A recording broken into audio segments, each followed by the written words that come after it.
Alright guys, so good morning. So this is exactly 3:50 a.m. in the morning on a Thursday morning. I am awake since yesterday trying to create or make a clothes for my clients. And the reason I am making this video is to I was just sewing and something struck my mind, and I thought it's wise to come here to share the thoughts with you guys. Now, one thing about fashion designers is that most of us spend our time on the sewing machine, I inclusive, and we tend not to have a life outside sewing. We tend to use all our resources, time, energy to create or to work. And in most cases, when we retire, most people tend to fall back to poverty because they are always eating from hand to mouth. They depend their livelihood from what the client pays and their little saving. And once there is a breach or cut in workflow, they get broke. They get broke to the fact that they can barely feed, or they can barely even pay the rent or take other necessary moves or steps in life. So I said, what could be the cause of this? Because this has been like a generational issue with most tailors. You hardly see a tailor that retires and said, I have retired, and he or she will be boasting of achievements they did. It's rare though. I know most people now do it. I'm not disputing the fact that most people are already at the top of the league, but how many percentage of us are at the top of the league? So the only thing I think the only way out, I think, is that most of us needs to develop other businesses outside tailoring, outside fashion designing. And these businesses should not or must not be a business that requires our full presence. It should be a business that can run with or without us being present, right? So that whenever you feel that tailoring is no longer taking care of your bills, paying your rent, feeding you, you can now focus more on the new business that you have already established, that has already been running, right? So that you will not end your sewing career and then start thinking what to start doing. I have met some fashion designers that own where they sell plumbing materials. I have met some designers as well that own where they sell building materials. So there are a lot of businesses you can develop outside tailoring, right? I have also met some designers that sells fabrics, premium fabrics. Now, these fabrics they are very expensive, and they turn to be a big merchant of fabric dealers. I've also met some designers that sells machines, sewing accessories. I've met designers that sells material like all these bell fabrics and stuff in the market. They were once a designer, but they later stopped sewing and went into selling of fabrics.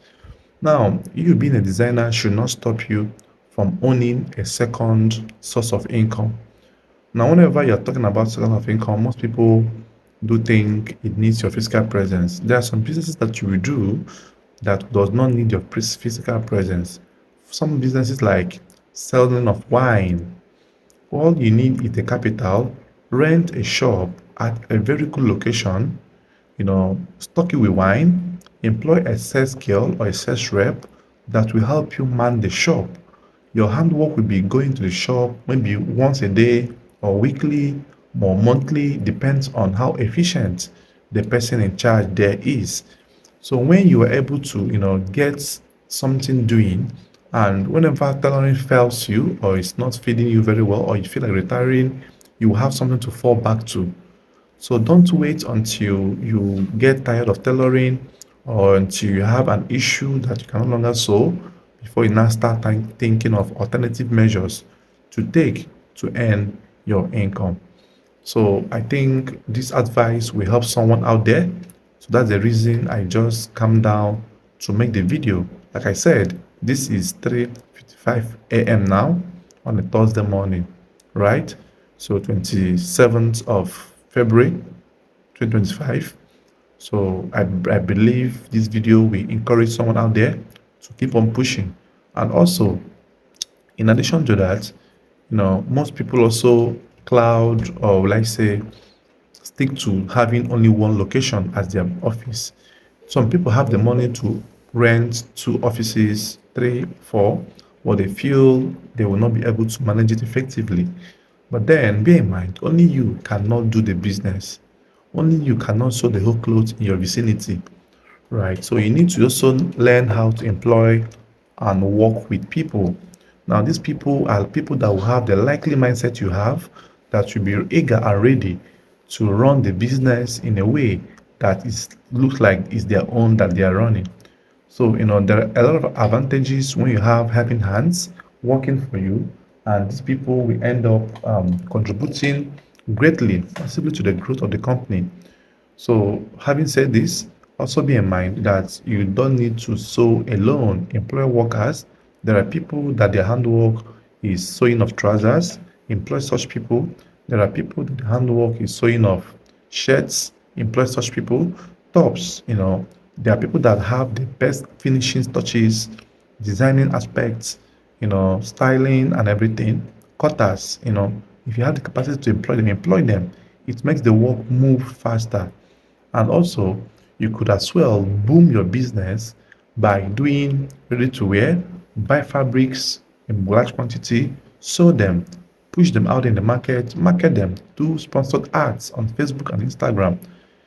Don't depend or rely only on working customers or people that call you on referral.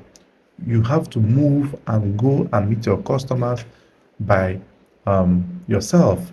Even in the Bible, they said, um, um, those that it's only by violence, right? They are taken by force.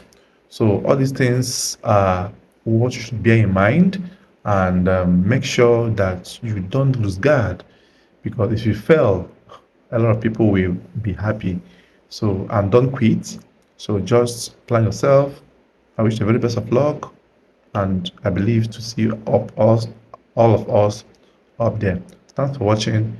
See you on the next one. Don't forget to like this video. Please share your thoughts, drop your comments. If you have any questions you want to ask or any contribution, share it in the comment section. I'll be glad to read and hear from you. Bye bye for now.